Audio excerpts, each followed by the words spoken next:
Good evening, ladies and gentlemen, and welcome to the October 2021 meeting of the Town of Kent Planning Board.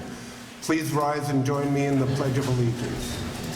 I pledge allegiance to the flag of the United States of America and to the republic for which it stands, one nation, under God, indivisible, with liberty and justice for all.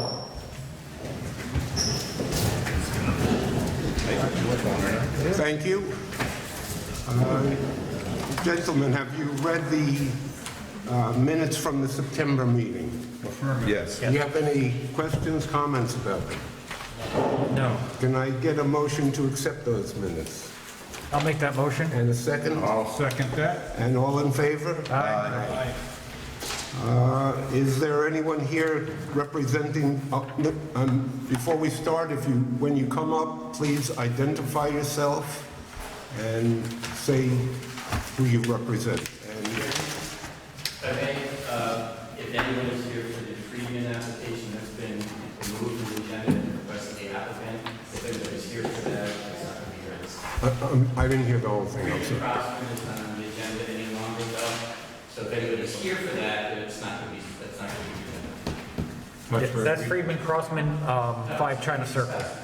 They've been removed from the agenda. Right. Yeah, they delayed a month. All right. Okay. Is there anyone here representing Maniata's property? But we'll have to probably adjourn this for another month. Right.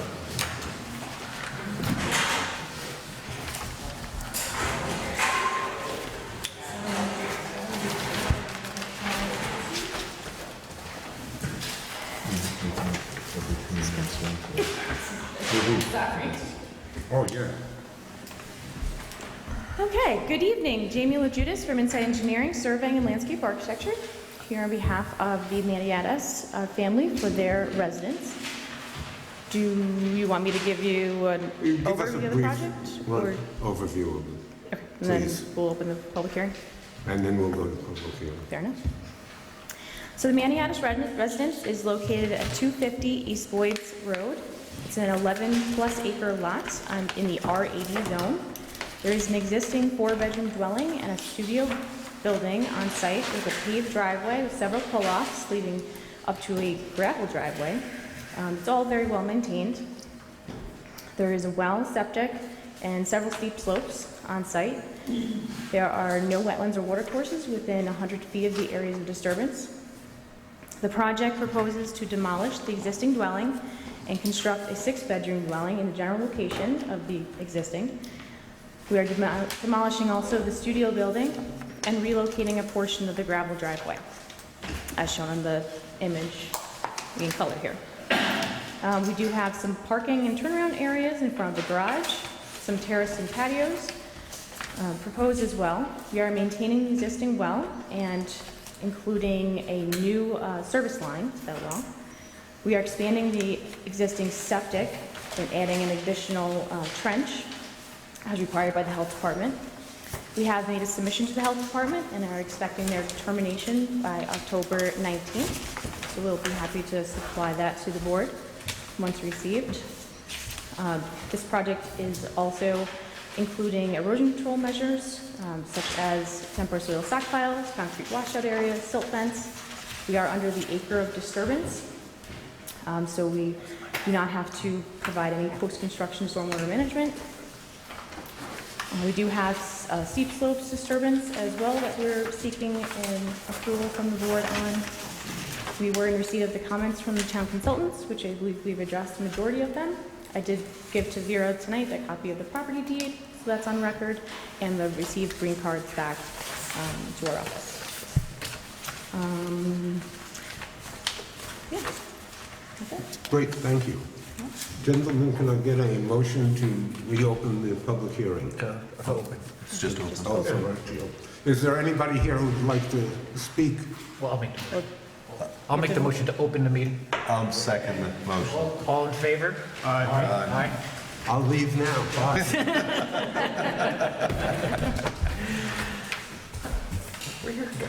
Is there anyone here who would like to speak? Do you mind if we move this over a little bit so that we can see? There we go. We'll do that.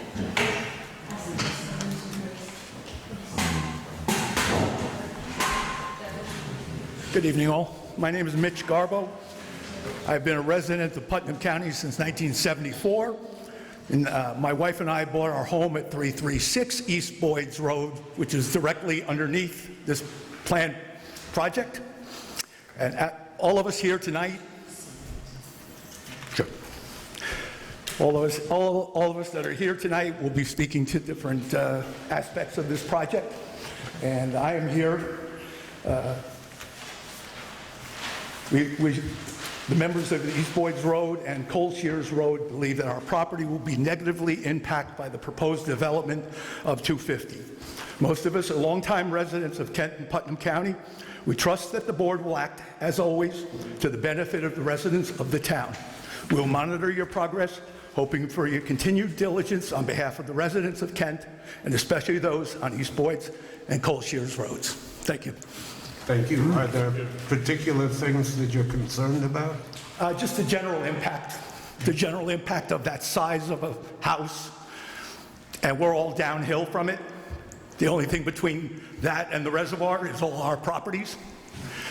So obvious concerns, but we'll address some specifics. All right, thank you very much. Anyone else? Please.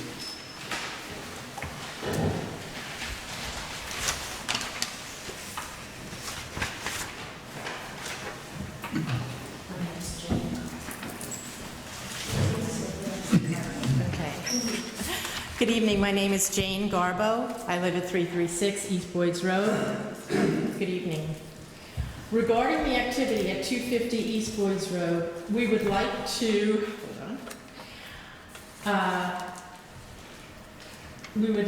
tell the board to take a few things into consideration before making a decision. The road is one of the most beautiful roads in Putnam County. Those who live here respect its beauty, respect those who are our neighbors, and respect that our actions affect the New York City reservoir system.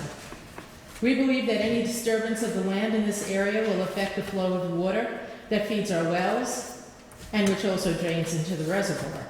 The flow of water under my property is evidenced by the abundance of ferns, wildflowers, our frog pond, and our wonderful drinking water.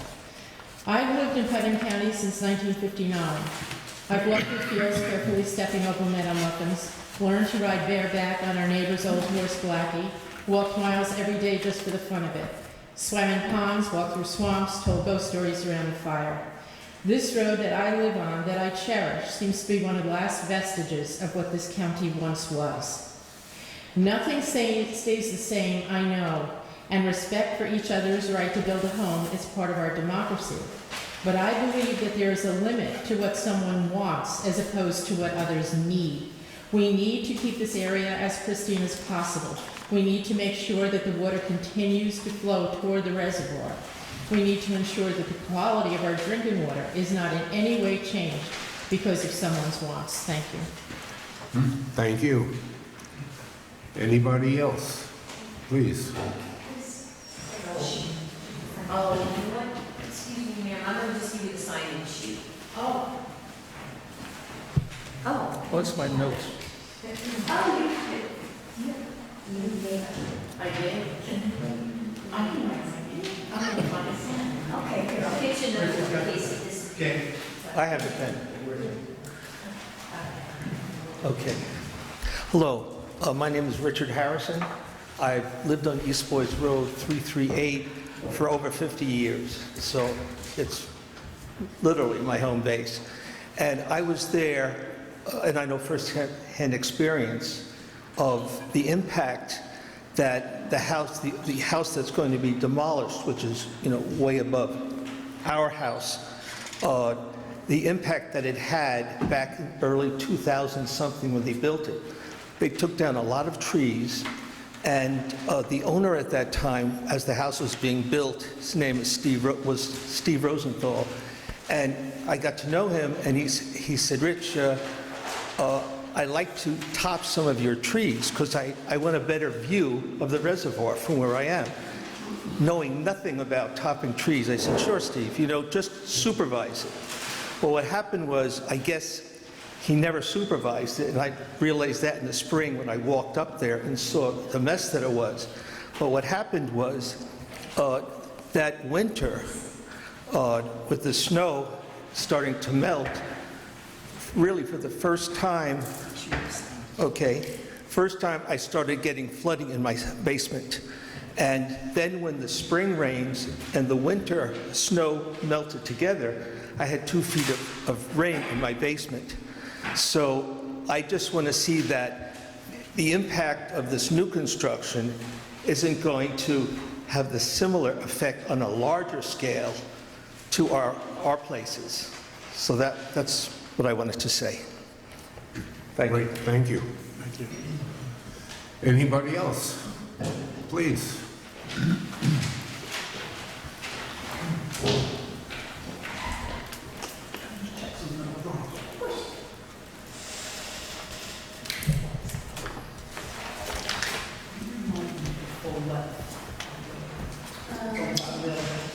Don't hide. Don't be afraid. We'll listen to you. I'm just asking her a question about the plan before I... So this is the... So this, this was 160 and then this is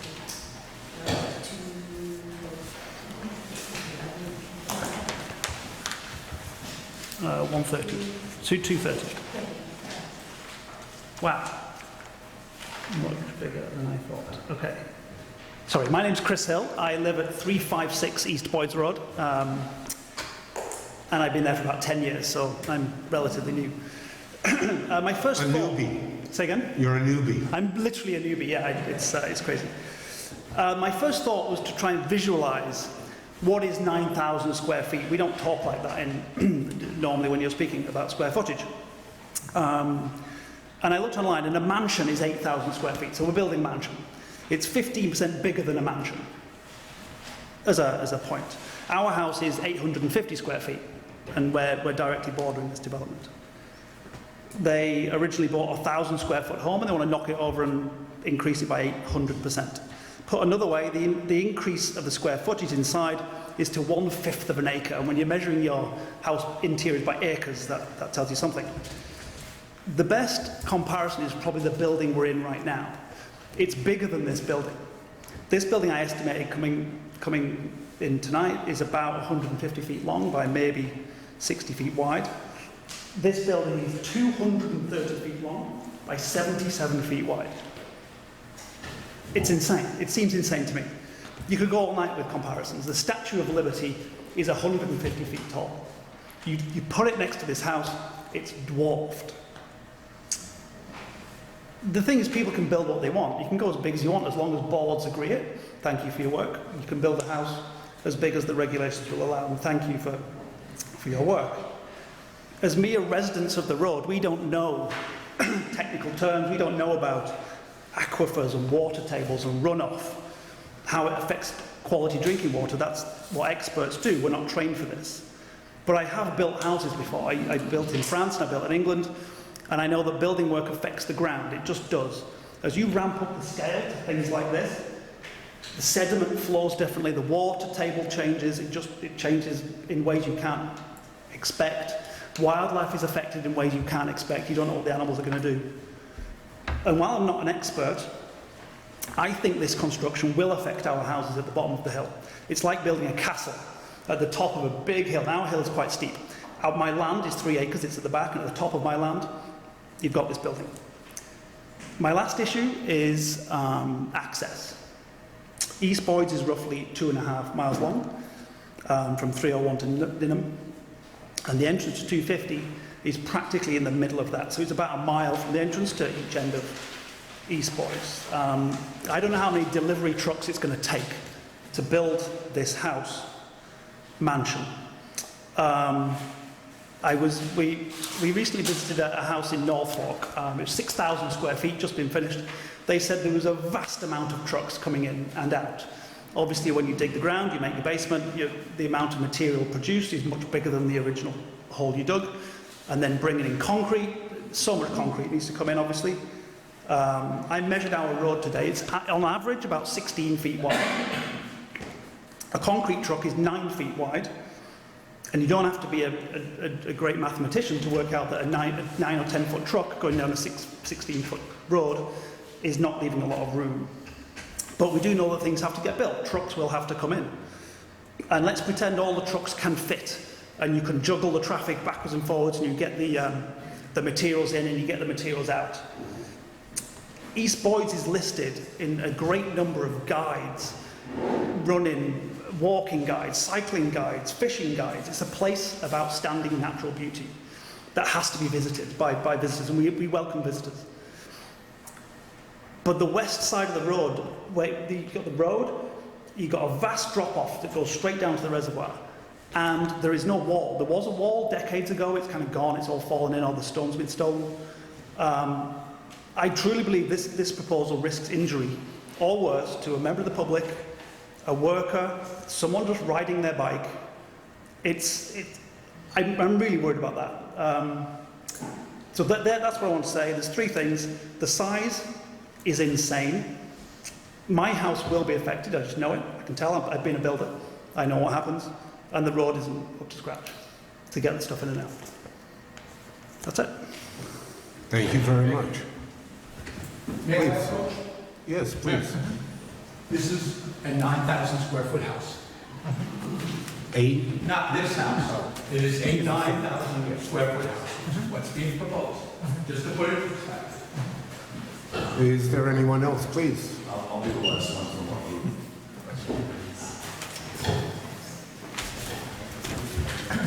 Good evening, everyone. I'm Randall Stewart. I live on 322 East Boyds Road.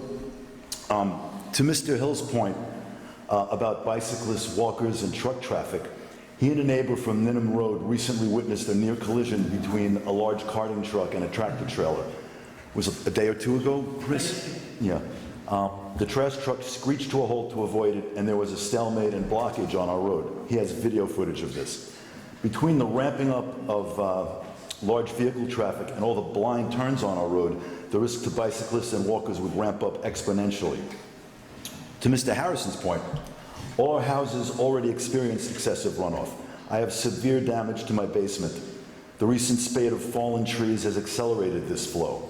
The runoff from Hurricane Ida was more than we've yet to see on the road. Climate change will only serve to accelerate this. Can we afford to further tempt Mother Nature and alter the entire uphill landscape? How do we know that drainage will not be affected? It's already insufficient. One of our neighbors reminded us that Inside Engineering is known for their representation on environmentally questionable projects in Putnam County. The proposed Lake Carmel Factory Shops project was one example. It was an outlet mall. Inside Engineering represented the developer. It was defeated because it was a potential environmental disaster. They also represented the follow-up proposal mall slated for the other side of 311 in Lake Carmel and was also defeated. Inside Engineering says the project will be generally occupying the same area on the site. Mrs. Logiotus, is that how you pronounce it? Okay, sorry about that. States in her memo to the town board that she is, quote, disappointed to see the planning board prefers to have a public hearing for such a simple project. That is a gross misstatement of fact. There is nothing simple about an 1,100 square foot house being cleared to make way for a 9,000 square foot project directly uphill of our residences. We have no reason to believe that this engineering company has any of our best interests in mind. The following are concerns of longtime residents Dr. Renee Richards and Arlene Larzalaire.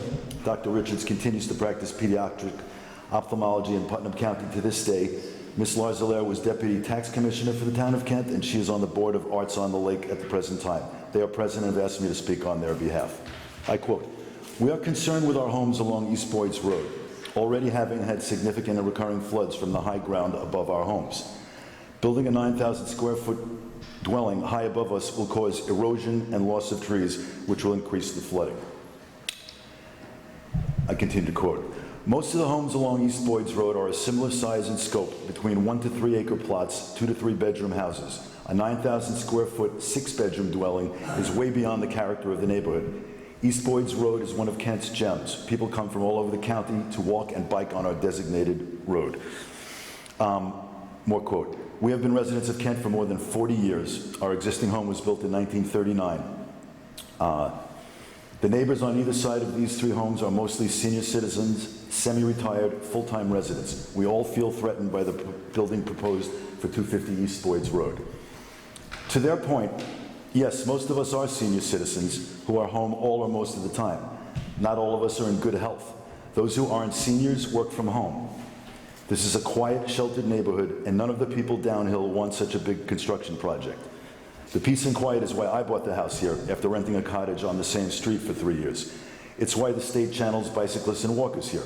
How long will the blasting, digging, and continual movement of giant construction vehicles be disturbing our peace? A year? I don't know the answer to that. We have every right to quiet, peaceful enjoyment of our street. Most state and city laws specify that residents have a right to quiet enjoyment of their home, which includes limits on excessive noise from nearby properties and under construction. In many cases, ordinances identify specific decibel levels. Any noise that exceeds the designated levels is considered a nuisance to the surrounding community. Because of our extremely close proximity, we strongly believe that the construction will constitute a severe nuisance. And would this project set a precedent for structures of this scope in our neighborhood? As neighbors, as close, caring neighbors, we would ask the Maniatises to consider a significantly less invasive dwelling for the 3 of them. This is nothing personal. We want them to be our neighbors, but we don't want to be collateral damage. We collectively ask that the board decline the request to build a project of this scope. We ask that, at the very least, that the project be scaled down to a home more in keeping with the rest of the neighborhood. We implore you to not let the desires of one family impact the needs of many. Thank you for hearing us. Thank you. Is there anyone else who'd like to speak?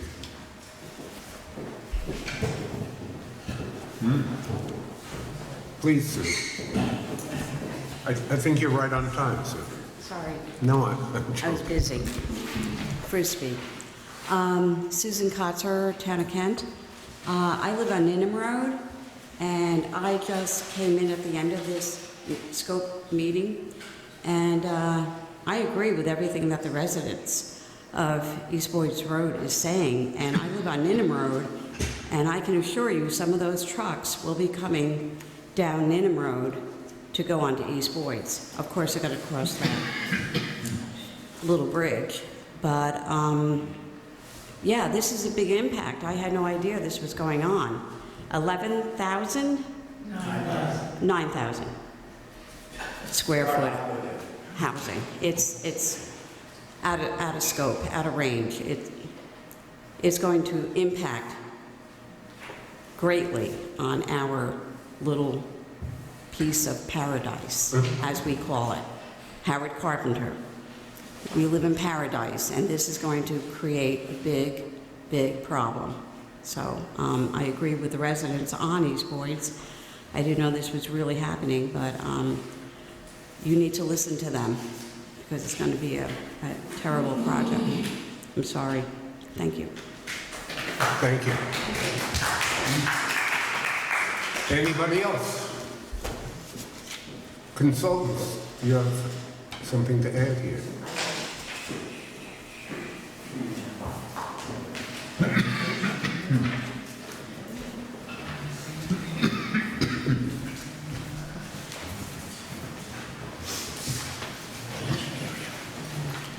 Good evening, I'm Bruce Barber. I'm the town environmental consultant. I prepared a review memo of the current submission. The review memo is dated this evening. We have identified as the town's consultants several of the similar concerns and aspects that still need to be further addressed. At the present time, the applicant, just to summarize the proposed application, is to demolish an existing 4-bedroom, single-family home and office studio, construct a new 6-bedroom, single-family home in the same general location. The parcel size is 11.186 acres. The total proposed construction size is 9,044 square feet. A portion of the driveway will be removed and realigned with a new attached garage. The existing well and septic system shall be utilized with an expansion of the existing septic system proposed due to the increased bedroom count. The subject property is in the R80 zoning district. The total proposed land disturbance at this time is 0.9 acres. Currently, the applicant is required to obtain a steep slope and erosion sediment control permit from this board. We're waiting for confirmation from the building inspector that there is zoning compliance and there's no particular zoning issues. I believe we actually did receive an email from Mr. Walters today indicating as such, but I just would like a chance to review it. Currently, this is a type 2 action to seeker pending further review. We did conduct a site inspection on August 27th of this year.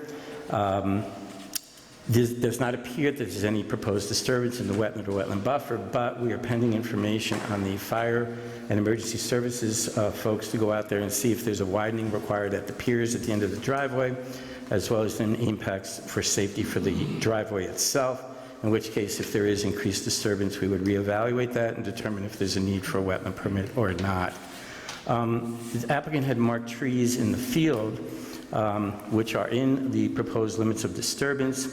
The applicant indicated that those trees only would be cut, and there is no proposed pruning of trees which are greater than 20% of the existing crown, meaning that the concern regarding the trees being lopped, or as we call lollipopped, to enhance views is not part of this project, as the applicant has indicated. The trees also would need to be cut between November 1st and March 31st, in compliance with UN Fish and Wildlife requirements for northern long-eared bats.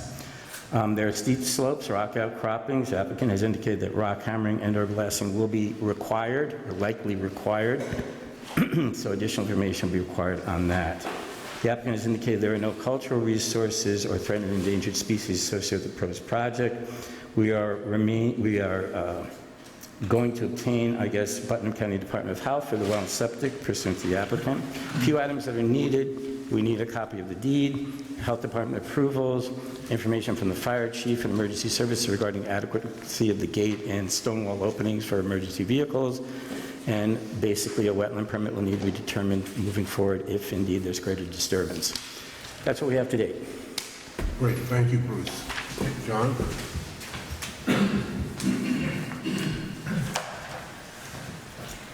Good evening. For the record, my name is John Andrews. I'm a New York State licensed professional engineer. I'm with the firm of Rohde, Soika & Andrews, and I represent the planning board in these matters. Everything Bruce said is applicable. The applicant made an initial submittal and then made a revised submittal. The revised submittal substantially answered most of the concerns that we had identified. They did, in between submittals, significantly alter the footprint of the building. If you remember, it used to be a little more of an L shape. Now it's been stretched out to give it the length. In doing so, I think they've made an effort to minimize rock removal in basements, to actually let it sit more on the top rather than having to excavate and remove.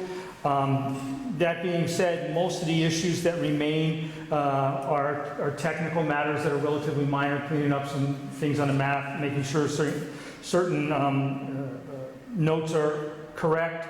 As to echo what Bruce said, we do need Putnam County Health Department approval for the modifications to the septic system and the reconnection of the well. They've got some other general notes that need to be cleaned up. We did revise our bond estimate. They did a substantial amount of work. The initial bond estimate was $4,675. The most recent submittal, we revised that amount to be $13,432. If the board sees fit, if and when to move this forward, we would recommend that the bond amount be $13,432 be accepted and then recommended to the approval for the town. They have completed most of the paperwork, which would be completed once the process nears the end. You did hold this public hearing. For the most part, most of the substantive issues that Bruce and I had identified have been addressed or are in the process of being addressed. Depending upon how the board views the public comments that we received this evening, the project could be moved to be handled administratively by the consultants, but we defer that to the board, and I think some of the comments do probably need to be addressed, and we'll leave that to the applicant. So it may not be appropriate to close the public hearing tonight until you get some of those responses. And so that being said, it may be well advised to adjourn it to the next meeting, a date certain, rather than close it. But again, that's a discretionary call of this board. Liz, you have something to add? Or no? Gentlemen, you have any comments, questions? Yeah, no, I will, but I'm asking you guys first. Excuse me. Oh, sorry, sir. Your turn now. Oh, no. I've got one question. In fact, it's a good thing you're standing up. I'm looking at the copy of the plan I have. What are your proposals for handling stormwater runoff from roof surfaces and paved surfaces? You know, I see there's a proposed footing drain here, but are you proposing like Coltech absorption pits, or how are you proposing handling stormwater runoff?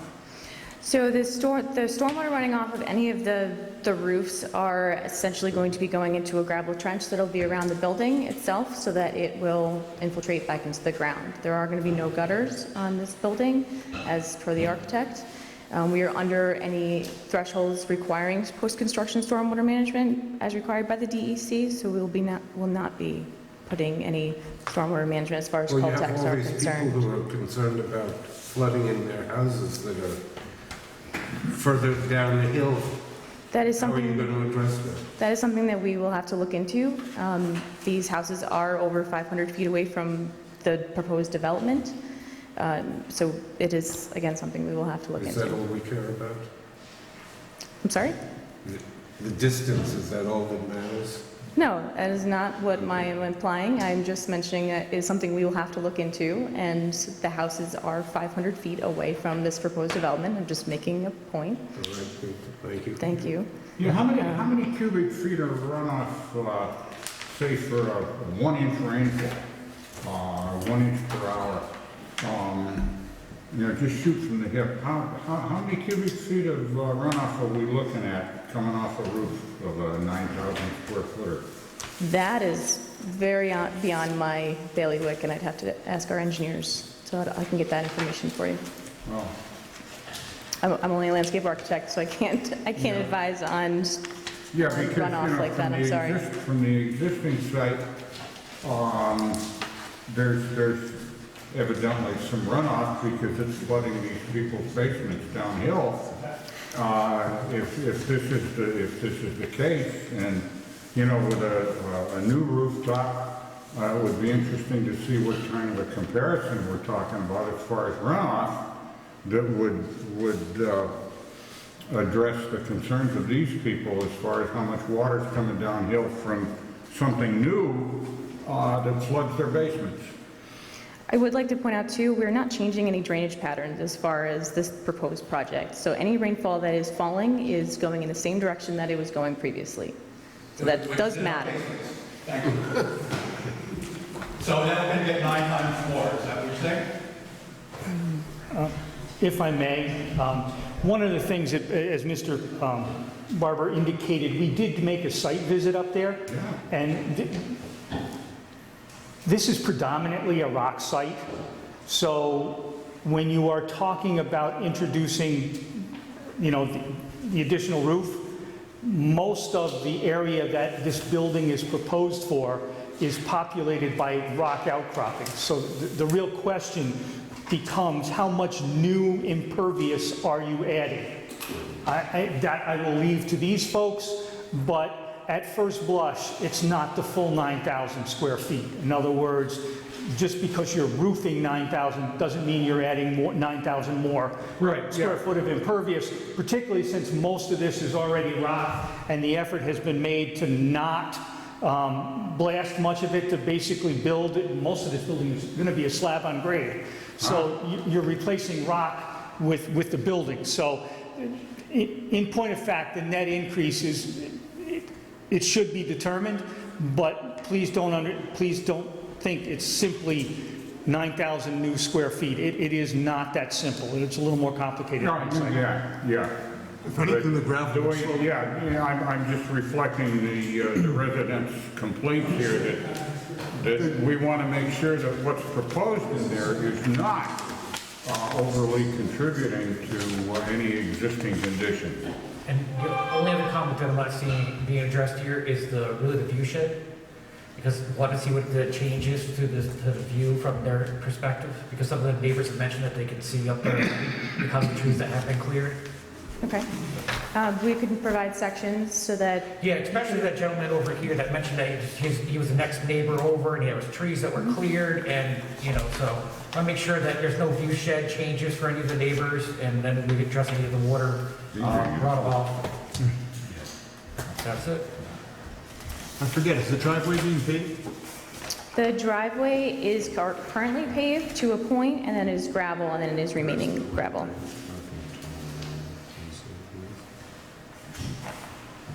That would be my biggest concern, would just be the parking pad where that water would be going. Does anybody else have any questions? Please, come up and speak. Well, can I do it from here? No, you can't. Okay. These are off the top of my head.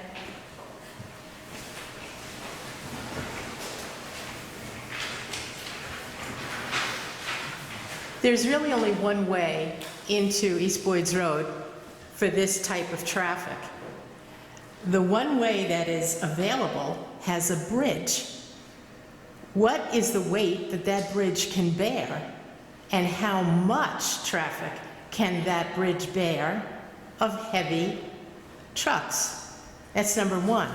Number two, the house that flooded Mr. Harrison's basement was only 1,100 square feet.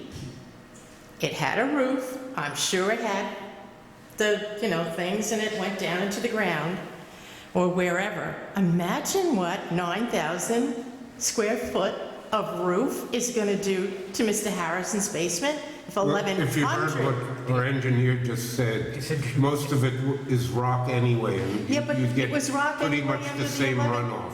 But it's a rock anyway underneath the 1,100 Right, square so feet. it So it didn't flooded change. his basement. It should remain unchanged. We're going to make sure that it remains unchanged or is improved. All right, I have another question. It will be my last. We are all human beings here. There are no gods here. So whatever the decision is, it might be a mistake. And what if our basements get flooded? What do we do then? Who do we go to say, wait a minute, my basement didn't flood before, now it's flooding? How do I get it remedied? How do you replace irreplaceable things? And when you blast, what happens? Do you think a rock stays in one place when it's blasted? No, it cracks. And where do those cracks go? There's so much rock on our property. I think somebody should really, really take a very hard look at what's behind our homes. Okay? I'm going to be quiet. Ma'am, how much of a rainfall was it that flooded all of your basements? How many inches Mr. per hour, Harrison. and what was the duration of the No, storm? my basement wasn't flooded, that I know of. I've only been there 3 years. However, Ida gave me that much water down by my frog pond, which is halfway down. It's halfway down to the reservoir. The water was like that deep, and I had to wait for about 2 or 3 days before it was absorbed into the ground. But Mr. Harrison is the one who had a flooded basement from an 1,100 square foot house. Well, no, that's not what I'm asking. I'm Okay. asking how much rain fell per hour, and how many hours did it fall? It was Ida, I don't know. Okay, had you ever experienced anything like this prior to Hurricane Ida? If she's only been there.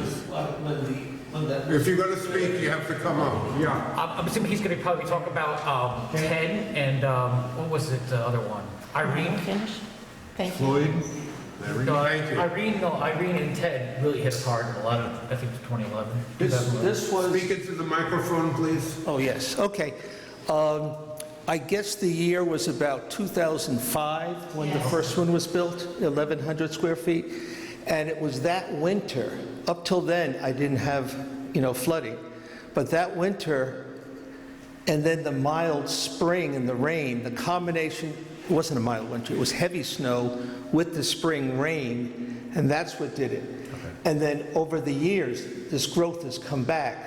So I really haven't had a problem. Except for Ida, I had a little bit of water when we had that storm. But that was the circumstances of the snow in spring when my trees were cut and all the other, capped and all the other trees were cut.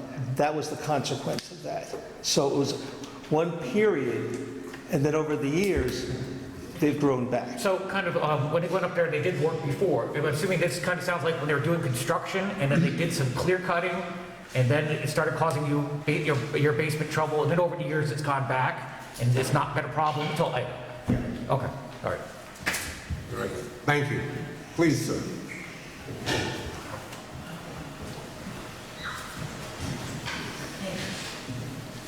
Mitch Garbo again, 336 East Boyds. Technicality. My septic system down on the road, DEC requires I have a leaching field of approximately 2,000 square feet for my basically two-bedroom, two-person occupant. What, if anything, is anybody going to do like that there?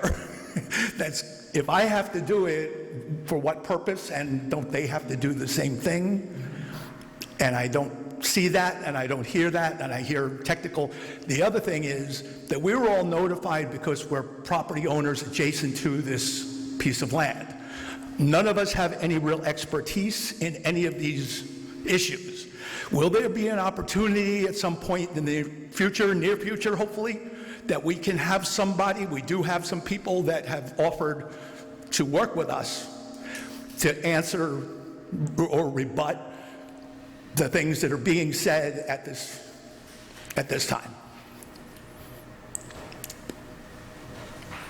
Will there be? Sorry, that wasn't rhetorical. We can't make that determination because the whole board has to vote on giving the possibility of either closing the meeting or adjourning it to another time. Okay. So we can't answer that. Okay. The board hasn't voted yet. Thank you. Anybody else? Any comments? Do you want to add anything here? I would like to make a few comments on the slander against Inside Engineering. I take extreme offense to that, as we have 32 years of being in business and over 100 years of combined professional services and professionals that work for Insight that are licensed under New York State. We don't just do projects to, for lack of a better word, screw over neighbors. We are in this for making sure that the project is sound and works within the environment and works within the regulations that are required of that project and what is being permitted by that specific town or city or municipality, whatever. So I would like to point that out for the record as well. As far as the septic is concerned, we did propose an extra trench to accommodate the extra 2 bedrooms. That is based on bedroom count by certain gallons per minute. I don't have the specifics of that, as again, I am not an engineer. But that is something that was submitted into the health department that they are reviewing, and we will provide their determination as they directed to us on October 19th. I have one question for you. Yes. The bridge that was brought up on Boyd's Road, have you looked into the flow capacity of that? I have not, and we will do so. Now, this property is located closer to Clearpool, correct? It is right down the road, yes. So they wouldn't be coming from Ninham Road if they're coming off of 301 to drive all the way through East Boyd's Road. It's halfway. Right. Halfway between each axis. Straight by the dam, correct? Up from the dam. Yeah. There's a boat launch.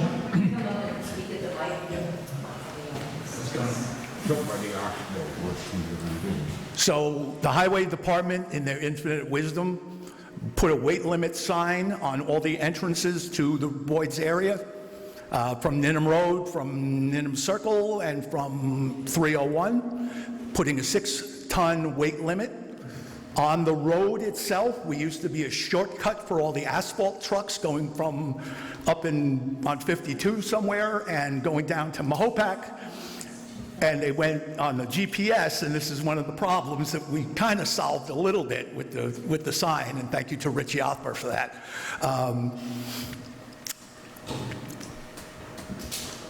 So, again, there was a multifaceted problem that Rich helped us out with the signs, that there are a ton of people. I mean, I will actually do this. I'm going to monitor the number of people and who does what on that road. And I've personally almost gotten in accidents because 2 cars cannot pass a bicyclist on that road as it is now. So anything additional to that is just going to be even more troublesome. That's so. Great, thank you. Any other speakers? Can I get a motion to adjourn the meeting, the public hearing until next month? I'll make that motion. And a second? All in favor? Aye. And I want to tell anybody in the audience that if you have questions or comments about this, you can always email Vera Patterson, our secretary, and we will, of course, read them. She passes everything along to us. This is adjourned until next month, until November. Can I please ask that the date be entered into the record, the exact date, Vera, please? Sure.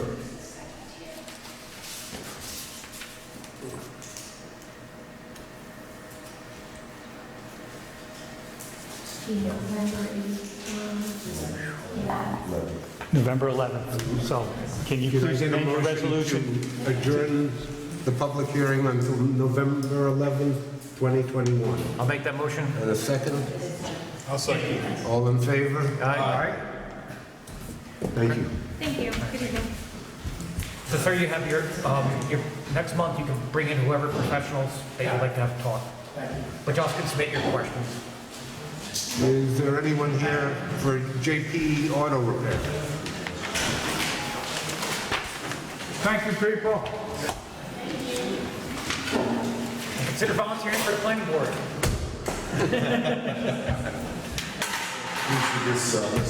What is that? Oh, that's. Oh, you got the signature. Oh, put it over there, sir. Sir, put it over there. On the podium, please. Thank you. Thank you. Just wanted to see that, of course. Oh, yeah. Good show. Did he get Would I tell you? Yeah, good, please. Okay, thank you. Good evening, everyone. Joseph Rena, the principal of site design. One second, if you want to speak, do it outside. I'm sorry. That's okay. Joseph Rena, the principal of site design consultants representing JP Auto. At the last meeting, the planning board opened the public hearing. We made a presentation on the project. The subject came up of some gravel that was placed in an area of about approximately 3,600 square feet on the backside of the raised tank that's on the site. The applicant agreed to remove that gravel that was put down. As a timing thing, the soonest he could get someone there to do it was today. He removed the approximately 2 inches of gravel off that area. That's in question, as I said, is about 3,600 square feet. I did not see the area prior to the gravel going down because the applicant put that gravel down prior to the time that he knew he had to come for any kind of approval from the planning board, and in his attempt to clean up the site, they cleaned that area up and put the gravel down. So I did get to see it after the gravel was removed, and I will say that the area is a heavily compacted area, and I believe that there's evidence of that at one time it was an asphalted surface on that area. There's patches of asphalt that I could see on the surface. So in my professional judgment, I failed to see the impact that the 2 inches of gravel would have had on that area. But with that being said, I just wanted that to be said, that the applicant has removed it. He has purchased a herbaceous shrub mix seed that Bruce Barber had recommended. It cost him about $100 for the seed, and he's going to put that seed down. Bill Walters was out today to look at what was done. He got as far as getting all the gravel out of the area, but there's some areas where there was some piles that needs to be taken out, and he'll get that done also. So with that, and then throw the seed down, of course. So with that said, I would request that the planning board close the public hearing tonight and move forward on an approval for this, if they so see that fit to do so. And they could make the certificate of occupancy subject to the completion of that work with your consultant's sign off on it, after they've gotten to take a look at it. That's it. Thank you. Great, thank you. Can I get a motion to reopen the public hearing from last month? I'll make that motion. And a second, please. I'll second. All in favor? Aye. Is there anyone here who'd like to speak on this?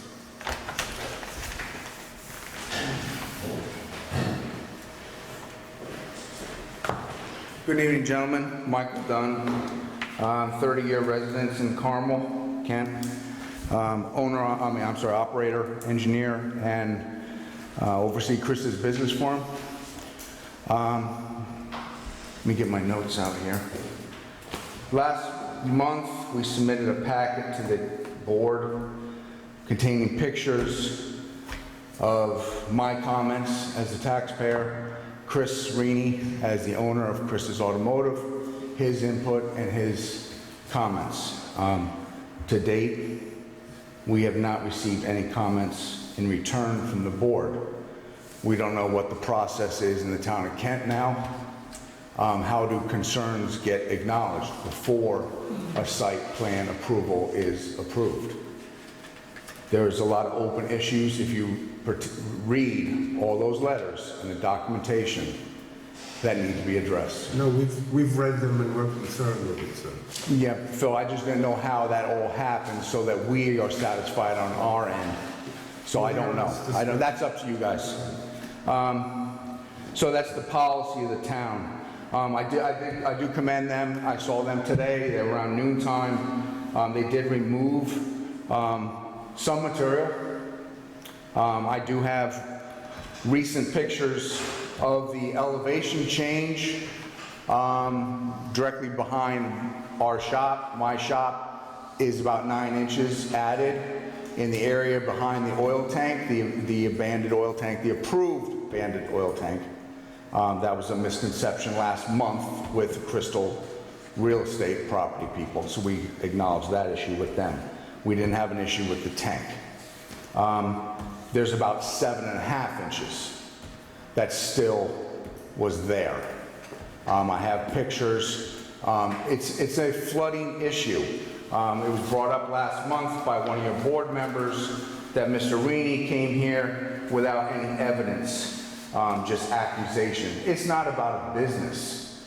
It's not about JPE coming in there. It's about the damage that was done to the property that is now affecting our property. May I approach? Please. I only have one copy, folks, so share it.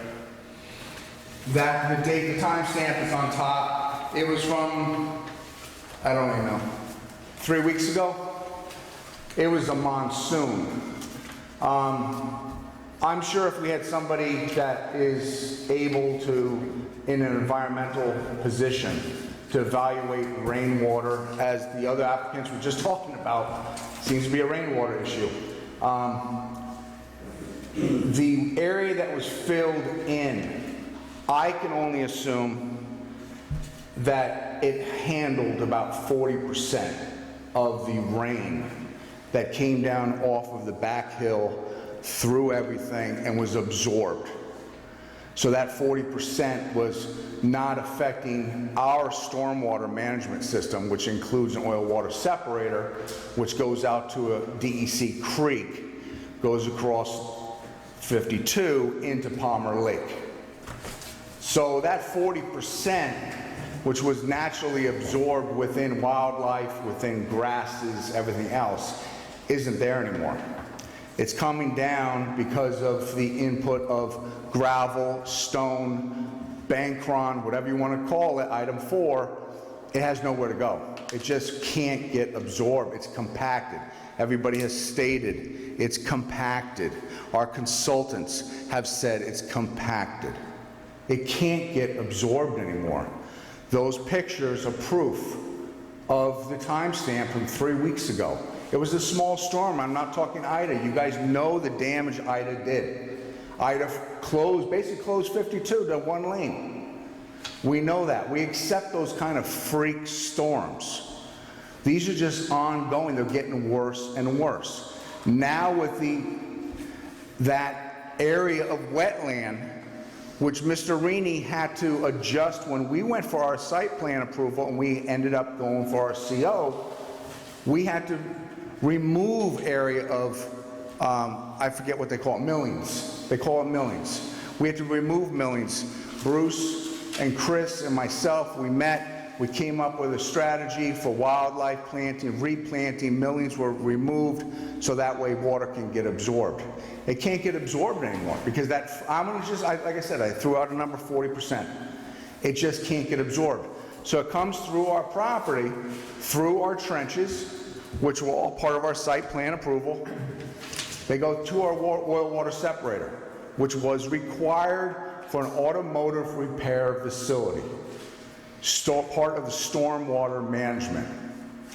I don't know if this is being required on JPE. What is required for Chris's Automotive, and he spent over $2 million building that facility, before this board was even here. He had to jump through hoops to make sure he had his T's crossed and his I's dotted. He spent the money. Like he said last month, hindsight's 20/20, we are happy we spent the money. The point is to make sure that we want to build 52. I do want to build 52. I'm a resident here 30 years, taxpayer. Chris has been here for 31 years as a business owner, as a resident, taxpayer. We want to see 52 built, but we want to see built the right way.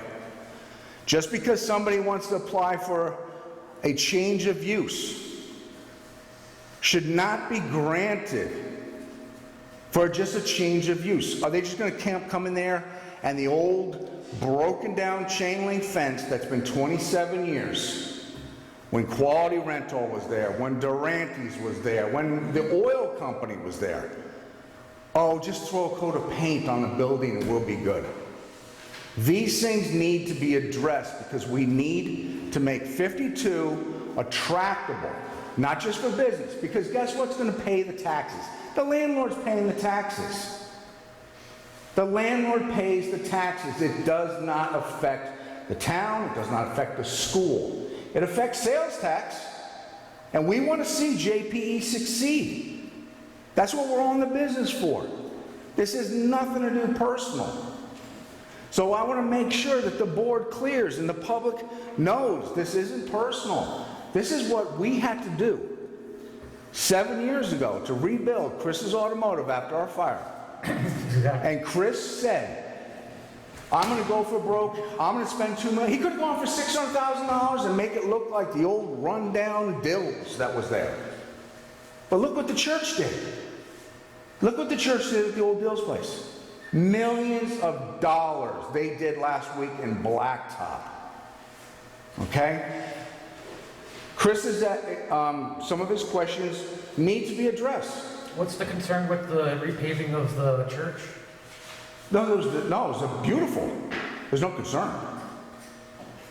They spent the money. They make it look beautiful for 52. They improve Route 52, aesthetic-wise. You're not concerned about any of the runoff? The uphill runoff? You're concerned about downhill, what are backing up onto your property? There's got to be 1,200 feet, 1,800 feet, linear feet between their property and us. Nothing. And then you have a creek that runs out to 52 over to Palmer Lake.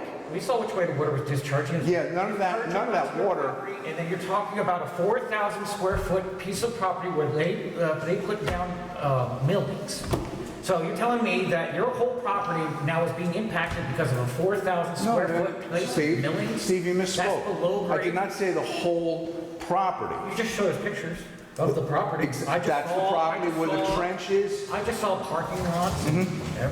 That's the property. If you went to our site, you're more than welcome anytime you want. The trenching's there, the oil water separator's there. It's not the whole site. I did not state that. It's affecting the area. When that area gets flooded and it can't absorb the water because the creek can't handle that much water, then it goes into our auto body.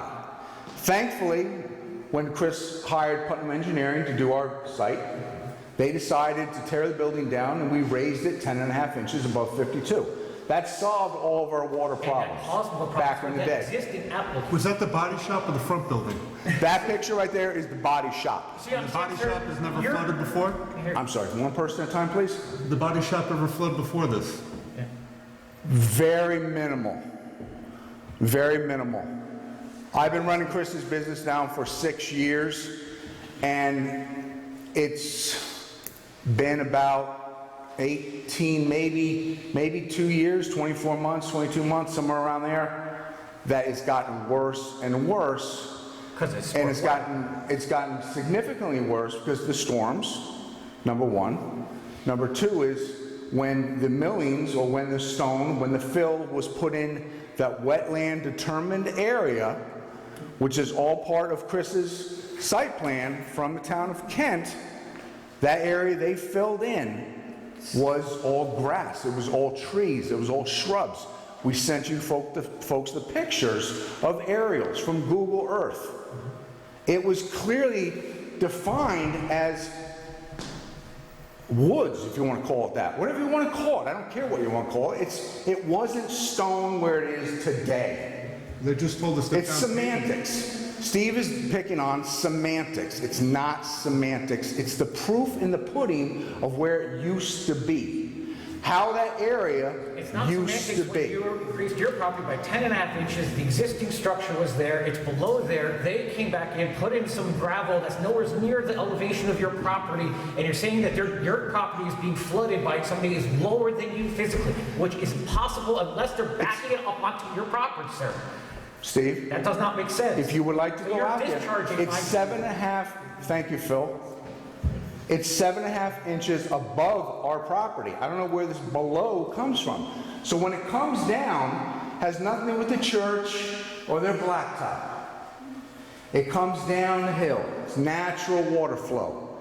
It used to flow because there was no barrier in place. It was a natural flow through our parking lot into the wetlands.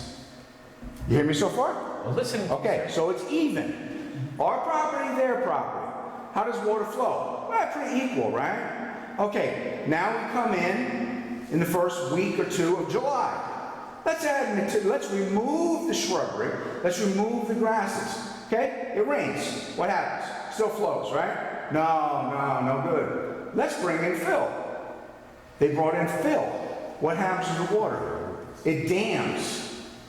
Sir, it won't drain off. Argue with topography. They're physically below you. I got you. We understand. They put a couple inches of gravel in. They're going to have to remove it.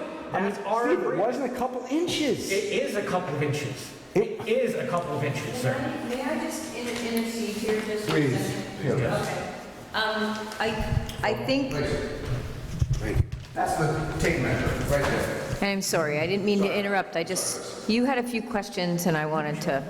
So I think that what's happening here is the public hearing is serving its purpose.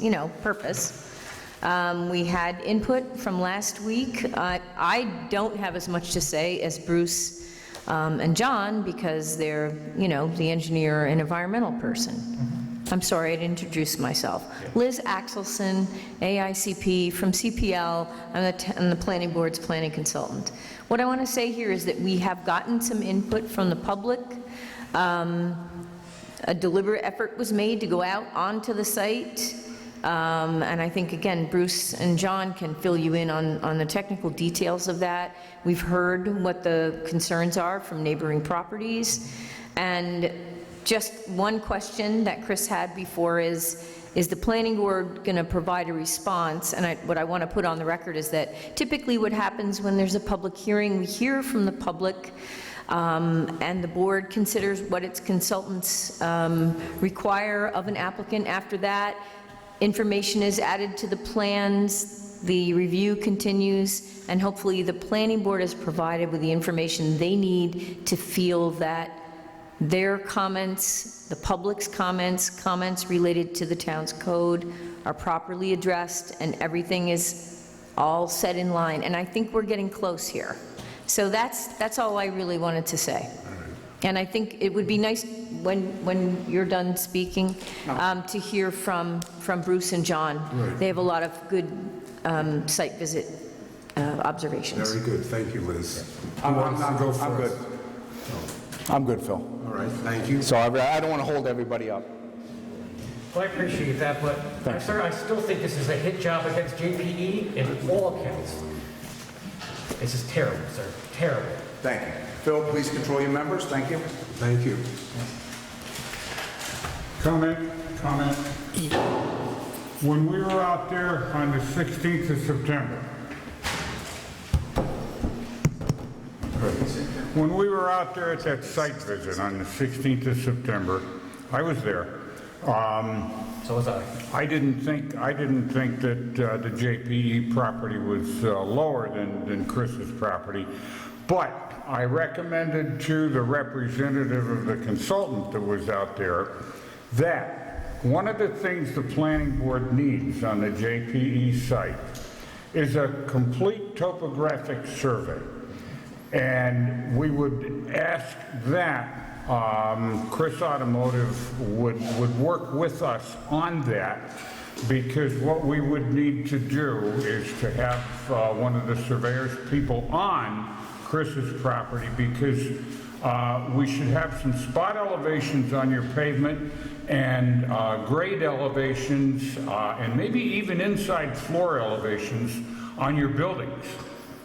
And that it would be okay for a surveyor to be on your property, get that information, and then we would pick up any changes of grade, fence locations, and all that kind of stuff. Dennis, I speak for Chris. I have no issues with that recommendation or request. I don't know if it's on our approved. Maybe you can save some money by utilizing, because some of the property from JPE, from Durante's / Quality Rental, Crystal Real Estate, is all in our site plan approval. And these were stamped from the board. Yeah. So I don't know if maybe this could assist you. I have no problem. I'm there all the time. Yeah, if the JPE's surveyor would need that information, we would make every effort, first of all, to pull it out of our planning board files for the surveyor. If not, we'd probably give you a call and say, hey, can we take a look at your map? Dennis, you know where I'm at all the time. Yeah, and yeah, you know my two cars. But what we're dealing with a work in progress. Yeah. And so, you know, some details have come up that need to be addressed, and the planning board needs some information that to this point we've decided that we should have to make decisions. Might be more come along. But right now, like I say, we're dealing with a work in process. We're trying to solve the problems. And, you know, it's just not a magic wand kind of a situation. Absolutely, it's not. Yeah. I commend that, and I say thank you. Okay. Phil, may I ask just one question? I guess maybe you can answer, maybe you can't. The questions that I had as a taxpayer pertaining to site plan, the lighting, signage, are all these things part of the site plan approval before you give the final stamp of approval? Yes. They are, so they're reviewed. Yeah. There's a checklist that you guys go through. Okay. Yeah, we go through the rule book, we go through the checklist. Because I found our old checklist, and it was like 13 pages long. Oh, Yes, yeah. and we're not circumventing anything like you've mentioned last time. Okay, thank you very much. And we accept comments about any of them. Yeah. Yeah. Thank you. Just don't make improper accusations next Anytime time. anybody wants to get in touch with us, you guys all have the number. Yeah. Right, thank you. Thank you. Bruce? So we have two interlinked issues here. We have a wetland issue and a drainage issue. I'm going to stay in the environmental lane. I'm going to let John handle the drainage issues. Basically, we went out to the property pursuant to the last public hearing, found that there had been some gravel and material installed in the far back right quadrant behind the existing storage tank. It was determined that the area in question was what appeared to be the most recently installed gravel, and a plan was developed. And basically, the applicant conceded that the area in question would be considered wetland and/or wetland buffer, and therefore the next step was to go into remediation, where we discussed it with the town building inspector with respect to his violation. We agreed that the best way to address the violation was to remove the offending material down to original soil and then replant that area with a native seed, shrub, and grass mix. And there was also an area in the back at the far property line that had some fill material pushed up into the edges there. That was to be removed as well. I spoke with the applicant's engineer, we emailed, and we on the town end had been waiting for confirmation that this project was going to proceed accordingly. And then I received a call from Vera this morning, as did John and Joe, that they had started out there. So at this particular time, there's been no oversight by either the applicant's engineering firm or the town with respect to what's been done out there, nor can we comment on the adequacy of what's been done out there until we have an opportunity to have a look at it and see. The basic idea is to restore the area back to what it had been prior to the violation occurring, plain and simple. So that would be considering down to the grade where it was originally set prior to the installation of the gravel and other material, and replanting that area and letting that naturalize so that the stormwater in effect would be taken up by the native soil, which is not compacted, as well as the plant material that would grow in. And that was the plan, and we're still hopefully working towards that. There's just a need to have some oversight and develop a final plan which reflects that, you know, this has been memorialized. And that's where we are on the wetlands. John? This has been an exercise in the first rule of working with government, which is no good deed goes unpunished. And I think what ended up happening here is we did come up with a plan. We came up with a plan as Bruce laid it out. There was another element to that. Both Bruce and I wanted to be there, and we wanted to dig a couple test holes so that we could clarify. And, you know, Joe has had the advantage. He's been out there. I had not since this occurred. All I've looked at is pictures. They can be somewhat deceiving. In point of fact, I think the plan that we developed, if implemented, will address this gentleman's concerns, will resolve the issue, and bring it back to where it was originally. Is it going to be perfect? I can't say that. Sometimes simply removing the gravel is not enough. They may have to do some work to decompact the site, because let's face it, the actual act of placing gravel, I imagine they use the dozer to spread it, and naturally compacts what's out there. So even if they got down to existing soils, they're not the same soils they were when they started. So I think, to echo what Bruce has said, we have a plan. We believe, as your consultants, and I think Joe would agree, that if the plan is fully implemented, we should resolve the issues that have been identified. So my suggestion is, let's go back to the plan that we had, and let's coordinate properly so we have the time. To be blunt, to get a call at 11 o'clock, they're out there. I'm not in a position, neither is Bruce, to drop everything. Thankfully, Mr. Walters was able to put his eyes on it, but you know, Bill has other issues that he deals with. To Dennis's point, yes, it would be helpful to have topo. Is it absolutely necessary at this point in time? I think there's enough information between Chris's site plan and some of the other information that we've generated over time. We might be able to get by with it, particularly if we get some test holes and get some understanding of what the soil is out there. But I don't, certainly it's not apparent. Certainly it is apparent that the public hearing should probably can be continued yet one more time again, and we need to properly coordinate the field work and get it all done in the proper sequence, so that at the end of the day, these gentlemen have done exactly what they expressed to us they wanted to do, which was restore their error. They thought they were doing something good. But that's where we are, and I think that's where we need to be. Thank you, John. Is there anyone who would like to speak? Can I get a motion to adjourn the public hearing until next month? November 11th. I'll make that motion. And a second? I'll second. All in favor? Yeah. Hey. Thank you.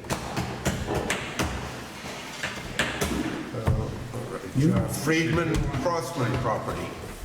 Is there anyone here for Friedman Crossman?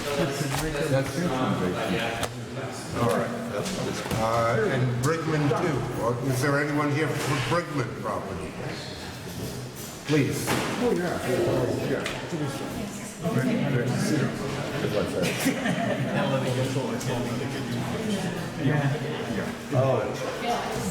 And we have had this You have to open and adjourn the Friedman one. I know, but it's This is your the Friedman. Oh, the public hearing? All right.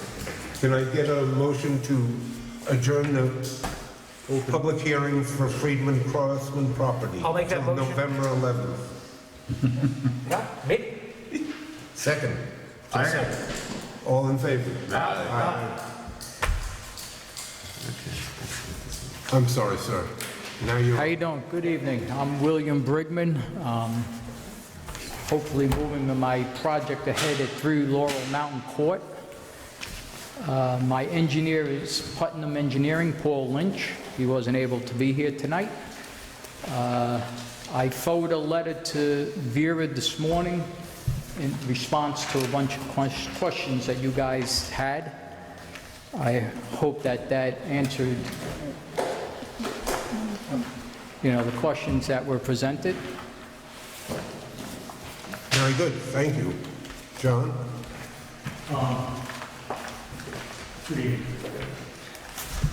Okay, I have a memo, and basically, if the board may recall, the last meeting, you kind of gave us authorization. This is a little unusual. They have a house on a rock, there's wetlands, there's some issues. They had a concept plan. I think you were all comfortable with where the house was. You were all comfortable that they had relocated the septic out. They were making some improvements. We got a submittal. It partially addressed all those things. I prepared a memo. It's a rather lengthy memo. I'm not going to go through it piece by piece. There are some technical issues. But in point of fact, as Mr. Brigman said, his engineer did supply some additional information. They're working in the right direction is what it is. They are, most of these items are not substantial. A lot of them are details. For instance, when we were out there, there was no suggestion that the culvert would need to be replaced. They're now proposing to replace the culvert. That's a good thing. We need some additional details. We need some other information with respect to that. There are limits of disturbance. They listened to Bruce and actually came up with a planting plan utilizing live stakes and a few other things to improve the conditions for the wetland. Simple matter, they didn't move their limits of disturbance to encompass that. When they do, they jump it up. It goes from under an acre to over an acre. Interestingly enough, this is one of the few properties in the town that's not in the DEP watershed. So that kind of changes the game a little bit to their advantage. But Mr. Lynch has got to supply some additional information to us. There's some minor modifications to the silt fence. There's some details that are needed. They got a couple retaining walls that don't have enough information on them. But for the most part, most of these are technical compliance with the requirements of the code. I don't see any level of difficulty for their engineer, particularly based on the comments that he made this evening. I would offer to the board that it may be appropriate to schedule a public hearing for November 11th with the proviso that we get the information that addresses substantially our comments. If we don't, the public hearing is not held. But I think, I know these folks are anxious to proceed. They're up against tree removal deadlines, they're up against other things. The faster we can move this ahead, I think the better it would be. And I don't really see, you know, they've been cooperative so far. I don't see any real substantive issues at this point. Do you think there's going to be anything that they're going to do in the next month that's really going to change whether the public hearing is held on the 11th or just, it's ready, probably has enough information today that for the public to understand what the project is? Quite honestly, there is enough information for the public. The stuff that's lacking satisfies the guys with PE and environmental consultant after their name. Yep. Most of the public understands. The gentleman's putting the house here, he's widening the driveway, changing the culvert, he's putting the septic system up over here, it's all consistent, so it's up to the pleasure of the board. It's what I'm- Bruce?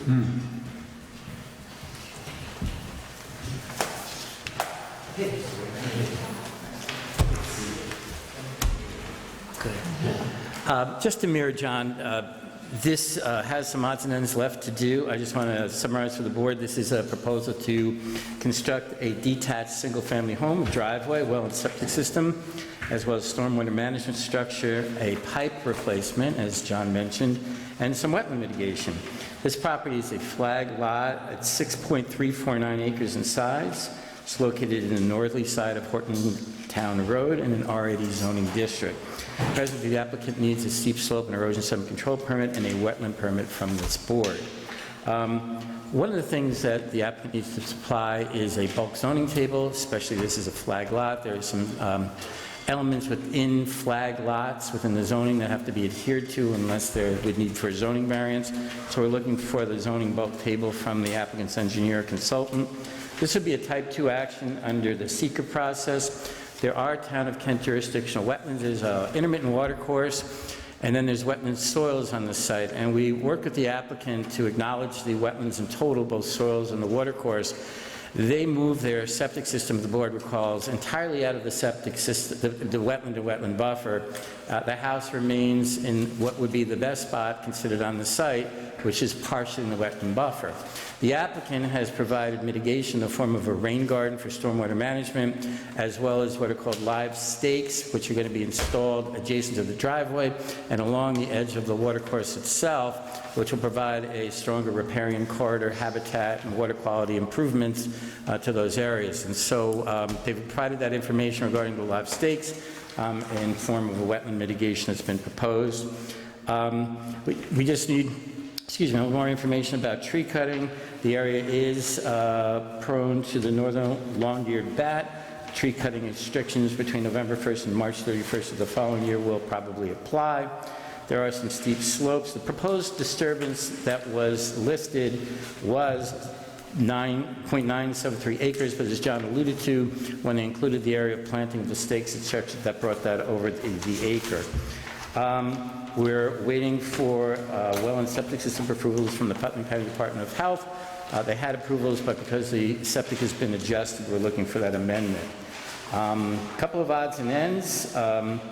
I did not get a combined application in my packet. There's probably an oversight on my part. I just need to have that. Copy of the property survey and deed. As I mentioned, the bulk zoning table, Putnam County Department of Health approvals. The board generally likes to see some architectural elevations and floor plans of a proposed residence, information regarding some tree cutting, and basically specific soils information in the area of the rain garden, just to ensure the rain garden will operate properly. I believe I got a message back from the applicant's engineer indicating blasting and rock chipping will not be required. They're going to be pinning the foundation into rock as necessary. And just also we got information back from the applicant's engineer, as John alluded to, that the project is not within New York State DEP watershed, which provides some modifications to stormwater requirements. So that's where we are. There are some odds and ends left to do on this. Nothing of really major concern.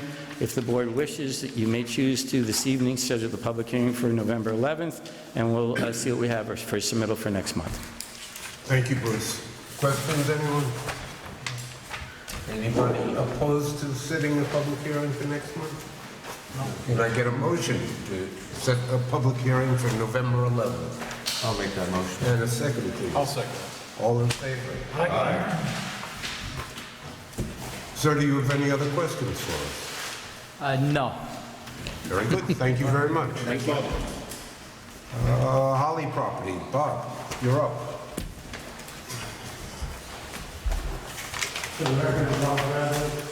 Do it on the microphone, please. Okay, for the record, I'm Bob Bradley. I'm representing the Holly family and the Holly real estate. I just wanted to just say something very quickly. It's starting to get late, and I figure if I start reading the file, it should take us about 2 or 3 days to finish through it. So maybe we could send out for breakfast or something in the morning. But we came before the board a while ago, and we had a consultants meeting. And at that meeting, we presented a plan to do at Winkler Farm to add residences due to a Supreme Court decision. We were concerned about the way the planning board in the town would handle the Supreme Court decision. And at that time, there were 2 things that we had asked for. One was a stipulation of the town attorney that we could actually go forward with this. And the second one, there was the consultants came up with the great idea that we should do this and not segment it, that we should do it all at once.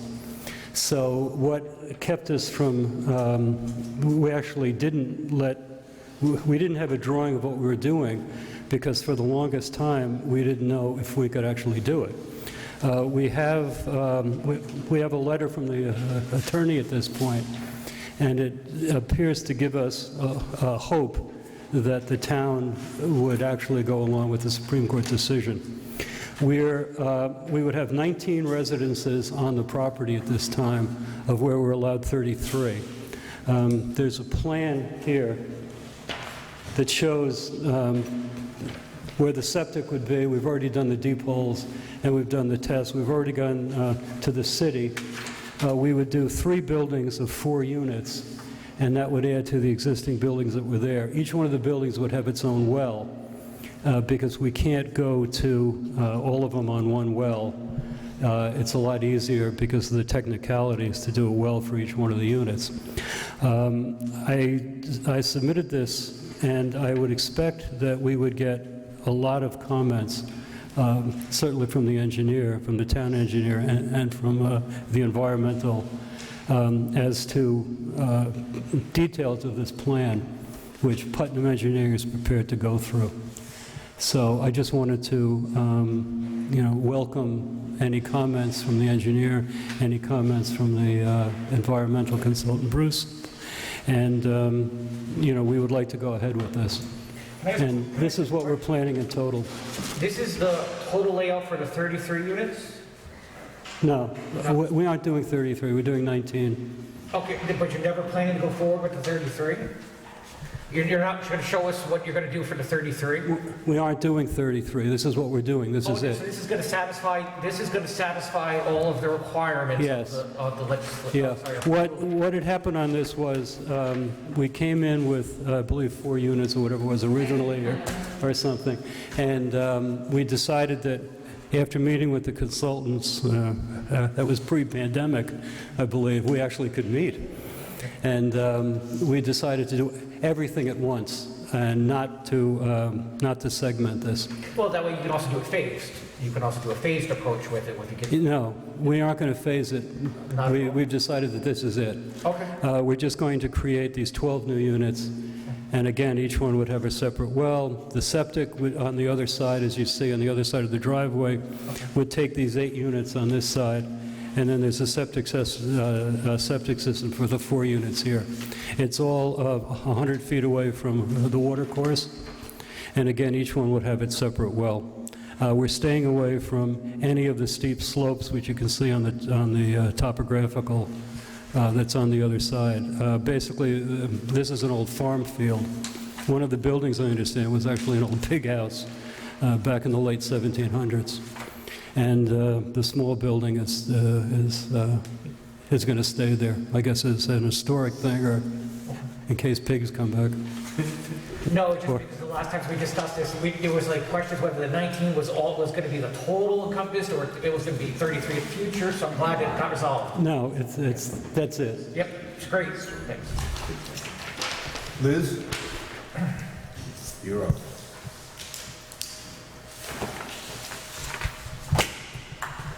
So just to kind of recap where we've been, at one point, the board had been looking, this thing came right out of here. Oh, who cares? There you go. Yeah, it does. It does. You could be Jack Benny. Sure. I'm short enough, I guess. Originally, we had started to draft up a stipulation to be considered, and we provided it to, you know, Mr. Bradley and his folks, and it was going to be considered by the planning board, and then we got some feedback that basically led to the concept now for 19 residential units. And when the board first took a look at that, they were kind of surprised because we thought we were so close to executing a stipulation.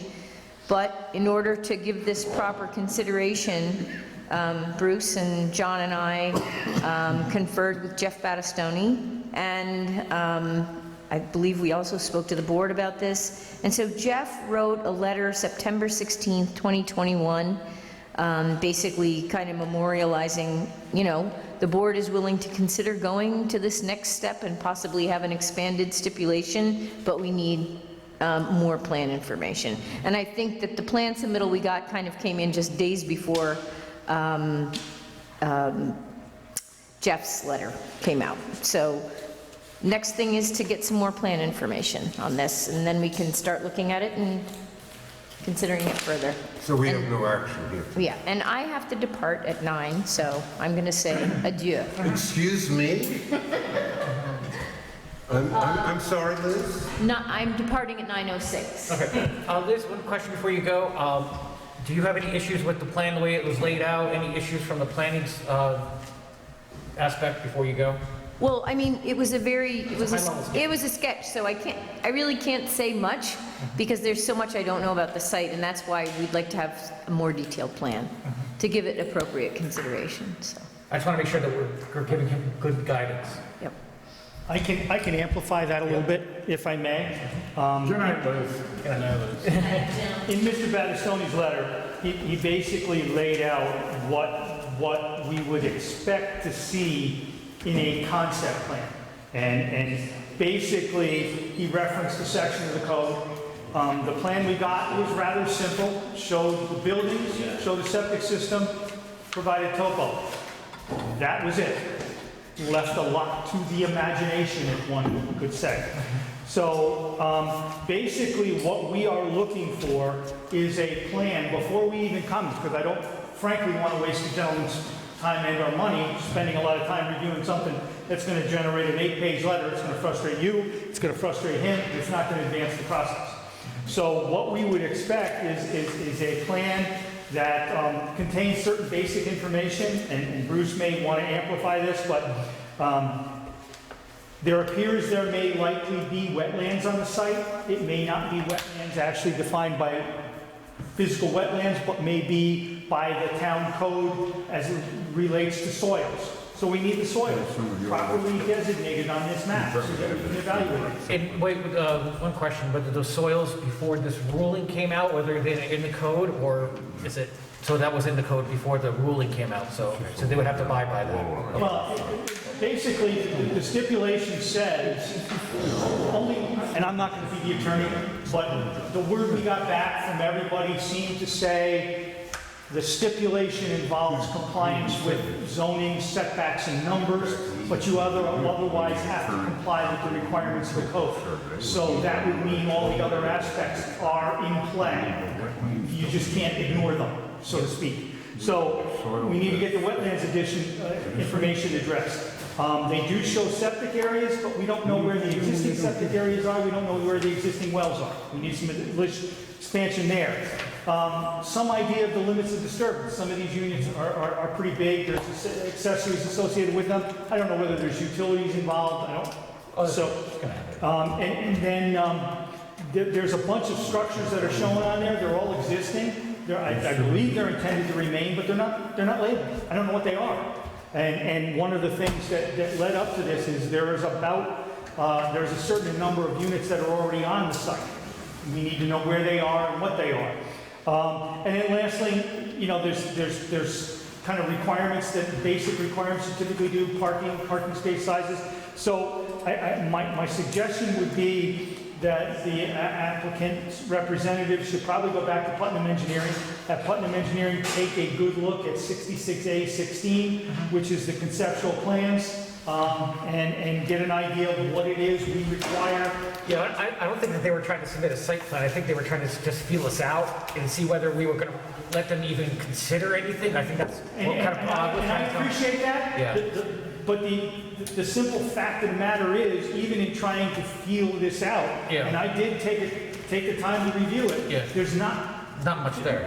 Well, that's why I couldn't even answer how many units are here. I can't answer so, that. you know, and I did my own soils map, and I've spent some time looking at this. Wait, no, he has to come back with a full site plan, so. He's got to come back with something a little more advanced. But yeah, it sounds like they want to. Yes. Yeah, you know, basically within the town code, there is the definition and the concept of a concept plan. And it has a cookbook of elements which constitute an acceptable concept plan. And I would just recommend, and this is in Jeff Battistoni's letter, indicating that the board would like to see a concept plan to just get an idea of the feasibility of the project moving forward. So I would just suggest, as John said, to have Putnam Engineering have a look at that, put those elements of the concept plan that are not on the current submittal on paper so that we can have a better shot of evaluating that and moving forward. And that's where we need to be, at least at this present time, prior to doing a complete site plan analysis. Okay? Thank you, Bruce. Anybody else? Yeah, a long time ago, we reviewed this little sketch plan that was submitted. I didn't date it. And even back then, I said one of the things the planning board really needs to be able to work with this whole proposal. In fact, I think you and I, over in Vera's office one Friday, we talked about all this, Bob. I said, we need a current property line and topographic survey of the property. We needed to show the total area. We needed to show the current occupation of any structures on the property, how many units are in the garden apartments, how many units are proposed on a proposed site plan. We were talking about a new single-family residence out there in addition to some of the structures that are there. What we've seen on these sketch plans are this 100 by 100 foot septic area. Do we have soil tests? The health department has approved to justify that. What you're looking at is not anything that we've submitted. That was what we submitted at first until the consultants wanted us to do everything at once. The new, what has been submitted lately shows the location of the residence we're building, plus it's a topographical map that is a new survey. This is a new survey with a new topographical map. That's what's been submitted to the board members. This is all a... when was that done? Right a couple days before the letter came from the attorney. Hold on, there's a date here. I don't remember seeing it. It was 8th of September, 8th of September, Oh, okay. 8 September 2021. No, but I understand. I mean, we were wanting, this was done before the attorney's letter came. So we will get Putnam Engineering to label everything and we can give you reports on the deep holes.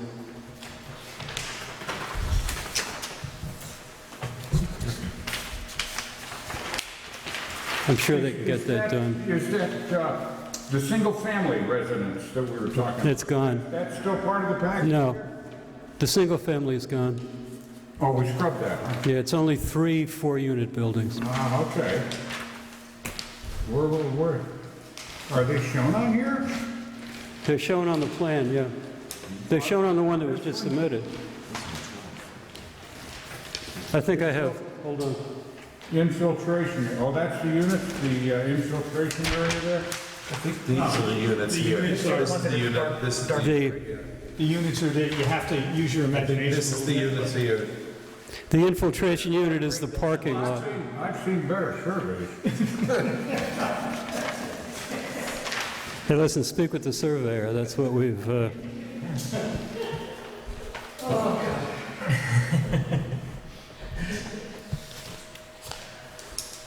Anybody else? The rabbi says you throw the money up in the air, what God wants, he keeps. Anybody else have questions? Bob, you have any further questions for us? No. So Bob, it looks like we're good to go to start the process. Yeah, we'll have all of the information that was requested, we'll have that added onto the, Yep. So far, onto the plan. no objection on the high-level layout until there's details. Right. Okay? Sure. So right now, we're all good, you know? Sure. Until we get some further details, and if there's any issues with code and code compliance, and, you know, so that's All right. it's gonna come up later, okay? Sure. All right. Okay. Is there anyone here for clear pool maintenance? I realize I'm not as attractive as Jamie, but since she had item number 1 on the We agenda... still love you. Yeah. We still love you. Well, that's good. Thank you very much. I appreciate that. Clear Pool is on for one very simple thing. In moving that forward, we neglected to handle the bond. In our September 13th memorandum to you, we indicate that Insight had prepared a bond estimate. We concur and take no exception to that bond estimate. We therefore recommend that a bond estimate in the amount of $3,665 be accepted for the bond amount for this project and be recommended for approval and acceptance by the town board. They are virtually finished, but this is one of those I's that have to be dotted, and then she will submit the final drawings. So if you would please make that recommendation. No problem.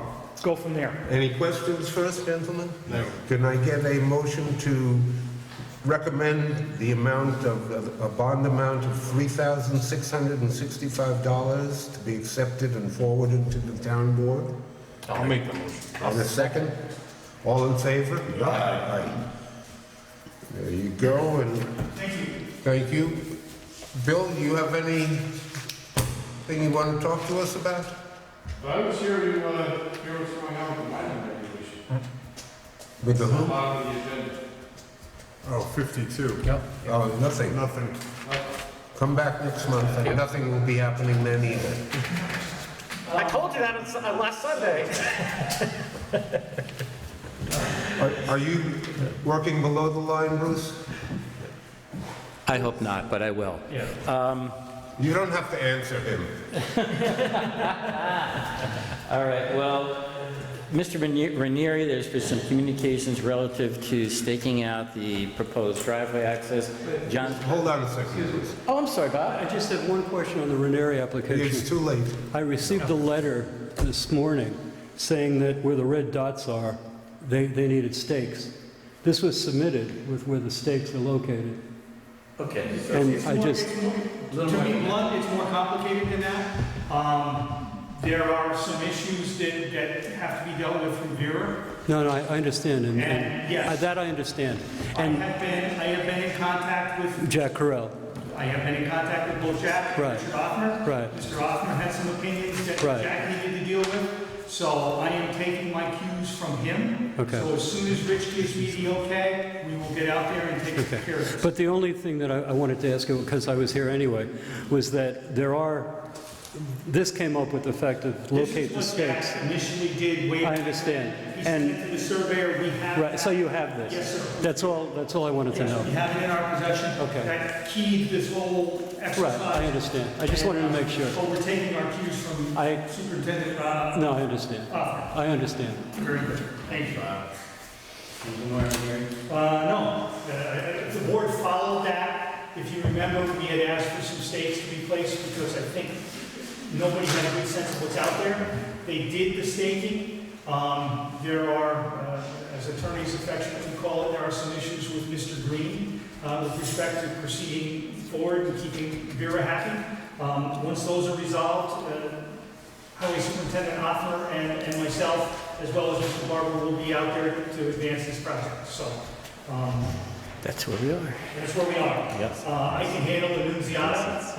Mr. Carell is in the process of responding to our submittal. We've had a couple of email exchanges. He's looking to advance things, so we expect to see something shortly on that, but we have not seen anything recently, so there's nothing to move ahead. I can do Video as well. Video made a submittal. They did get Putnam County Department of Health approval. Unfortunately, they sent us the old approval and asked us to review it.